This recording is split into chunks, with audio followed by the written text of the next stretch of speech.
Welcome students to your own YouTube channel of school. आज हम लोग फ्रैक्शन वाले चैप्टर को आगे फर्दर करने वाले हैं और हम लोगों ने जितना अभी तक पढ़ा उससे आगे का एक टॉपिक है इक्विवेलेंट फ्रैक्शन के बारे में अभी हम लोग डिस्कस करेंगे। जैसा कि अपने नाम से ही शो कर रहा है, ये इक्वल जैसे कुछ वर्ड से मिलके बना हुआ है, मीन्स ये इक्वल को ही शो कर रहा है। ये जैसा इसका नाम है इक्विवेलेंट, तो ये इक्वल वाले किसी पार्ट्स को ही शो करता है। इसे आप ऐसे समझ सकते हैं कि जैसे मैंने यहाँ पे दिखाया, ये 4 केक आप ऐसे समझ लो।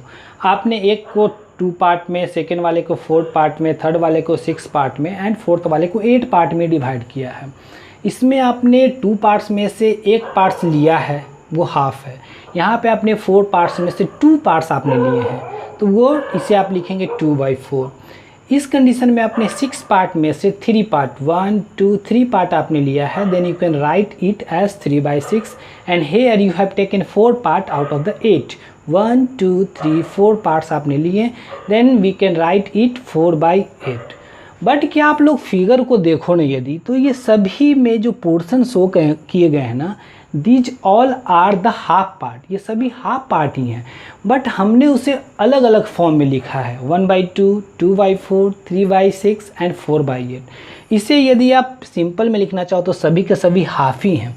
तो इस तरीके से the method in which we can represent a same portion by different way is called the equivalent fraction।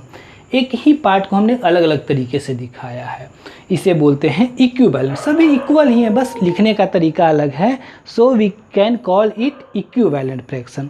अब यहाँ पे यदि आप देखो तो इसके डेफिनेशन की यदि बात करें, फॉर्मूले की बात कर, डेफिनेशन की बात करें कि कैसे इसे हम एक डेफिनेशन के फॉर्म में लिख सकते हैं, तो 2 or more fractions represent the same part of the whole are called equivalent fraction। 2 और जो भी इस तरीके के फ्रैक्शन है जो एक ही फिक्स पार्ट को शो कर रहे हों, तो उन्हें बोलते हैं इक्विवेलेंट फ्रैक्शन।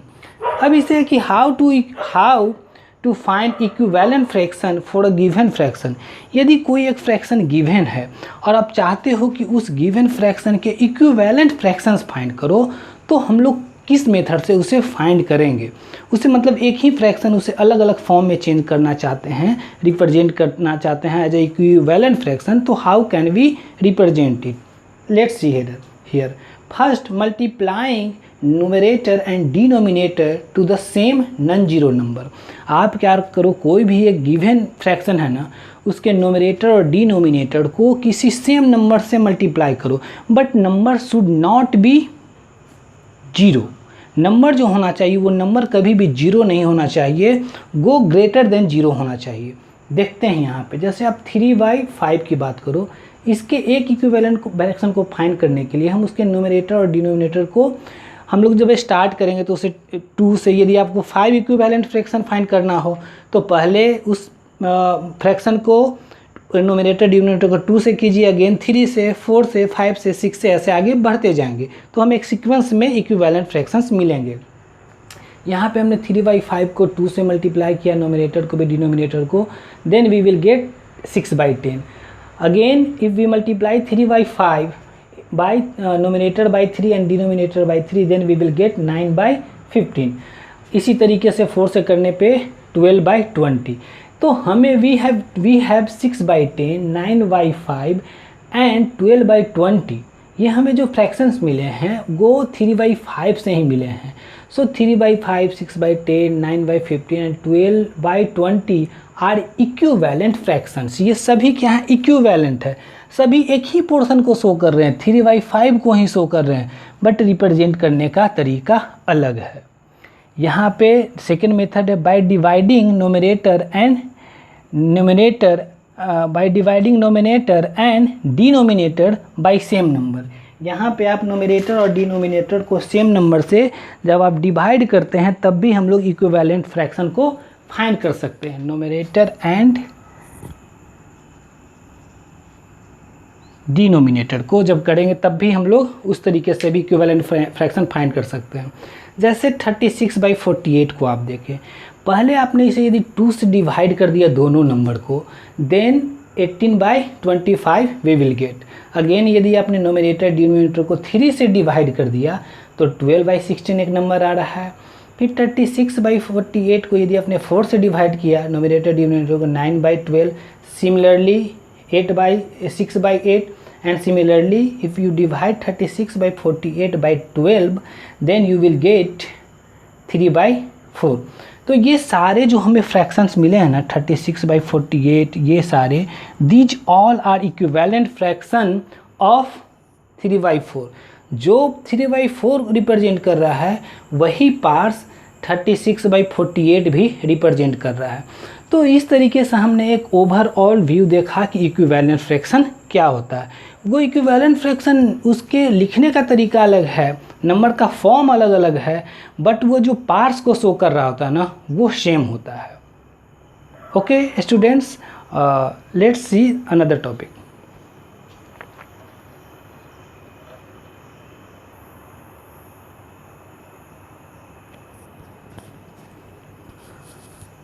यदि आप इक्विवेलेंट फ्रैक्शन, दो फ्रैक्शन हो और आप चेक करना चाहते हो कि आर गिवन फ्रैक्शन इक्विवेलेंट और not, then what we will do.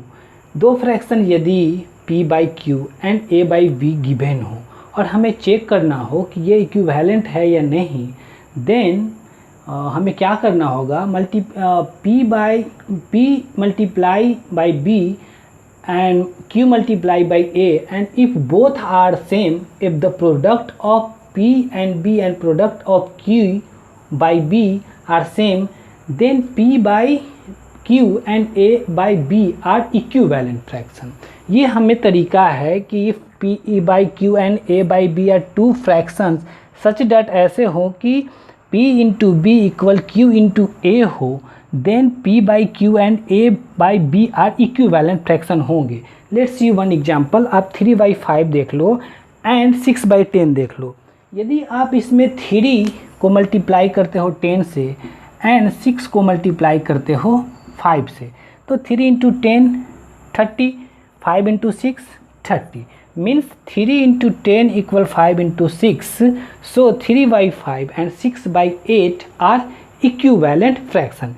ये दो फ्रैक्शन, ये रूल हम लोग अप्लाई करेंगे सिर्फ दो फ्रैक्शंस को कंपेयर करने, दो फ्रैक्शंस के बारे में पता करने के लिए कि ये दोनों फ्रैक्शन इक्विवेलेंट है या नहीं है।